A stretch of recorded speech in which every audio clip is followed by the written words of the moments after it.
सब कुछ है मसीह की। मैं प्रभु यीशु मसीह के नाम में एक बार फिर से कॉफ़ी विद क्राइस्ट के 16th एपिसोड में आपका स्वागत करता हूं। और आज हम बात करने वाले हैं that God writes with an invisible ink. जी हाँ, परमेश्वर जो है अदृश्य स्याही से लिखते हैं। कभी कभी हमें ऐसा लगता है ना कि हमारे जीवन बिल्कुल खाली पन्ने जैसा है, कुछ भी समझ में नहीं आ रहा है, कुछ दिखाई नहीं दे रहा है साफ साफ, बहुत सारे कन्फ्यूजन्स है। ऐसा लगता है शायद हमारे लिए कुछ लिखा ही नहीं है, हमारी किस्मत फूटी हुई है। और हम कई बार परमेश्वर को कोसने लग जाते हैं कि मेरी किस्मत में ऐसा क्यों था, या मेरे ही साथ ऐसा क्यों होना लिखा रहता है, या क्यों इस तरह की चीज़ें हो रही है। काश कोई मुझे बता दे कि मैं आगे क्या करने वाला हूँ, मेरे साथ क्या होगा, कब होगा। बहुत सारी बातें जो हम समझ नहीं पाते हैं, लेकिन क्योंकि परमेश्वर अदृश्य स्याही से लिखते हैं, हमारे जीवन में वो बातें पहले ही लिख चुके हैं जो उन्हें लिखनी है। बस सही समय पर परमेश्वर हर चीज़ को अनफोल्ड करते जाएंगे, स्टेप बाय स्टेप चीज़ें हमारे लिए होती जाएंगी, और फिर तब सारी चीज़ें सेंस करेंगे कि हाँ, परमेश्वर ने ये किया तो इसलिए किया, और वो किया तो क्यों नहीं किया। तो एक छोटी सी कहानी मैं आपको सुनाता हूँ।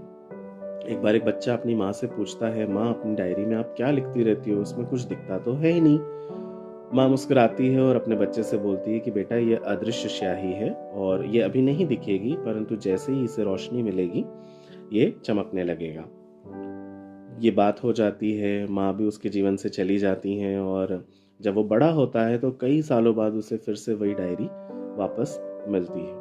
जब उस डायरी को खोलता है तो उसमें वैसे ही कुछ नहीं लिखा होता है, लेकिन जैसे ही वो उसे सूरज की रोशनी में लेकर जाता है तो जो लिखावट रहती है वो उभर कर पन्नों पर सामने आती है। और जब वो उसे पढ़ता है तो वो भाव विभोर हो जाता है, रोता है, बहुत रोता है। और उसको ये चीज़ें समझ में आती है कि मेरी माँ ने मेरे लिए वो प्रार्थनाएं पहले ही लिख दी थी जिनके लिए मुझे जीवन में आज जूझना पड़ रहा था। और वो सारी बातें जो उसकी माँ ने कही उन प्रार्थनाओं के द्वारा, वो सब आज सेंस कर रही थी।